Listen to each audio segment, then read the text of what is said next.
தமிழ்நாட்டில் வரைவு வாக்காளர் பட்டியலில் இடம்பெற்ற 10 லட்சம் பேருக்கு தேர்தல் ஆணையம் நோட்டீஸ் அனுப்ப திட்டமிடப்பட்டிருக்கும் நிலையில் யார் யாருக்கு நோட்டீஸ் அனுப்பப்படும், எங்கு ஆவணங்களை சமர்ப்பிக்க வேண்டும் என்பது உள்ளிட்ட தகவல்களை இந்த தொகுப்பில் பார்க்கலாம்.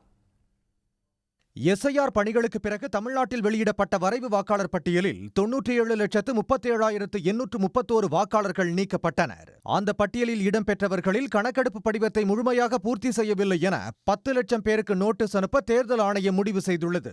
அதன்படி சட்டமன்ற தொகுதி வாக்காளர் பதிவு அதிகாரியிடம் இருந்து கணக்கீட்டு படிவத்தை முறையாக பூர்த்தி செய்யாதவர்களுக்கு நோட்டீஸ் அனுப்பப்படும். வாக்குச்சாவடி நிலை அலுவலர் அந்த வாக்காளரின் வீட்டுக்கே நேரடியாக சென்று நோட்டீஸை வழங்குவார்.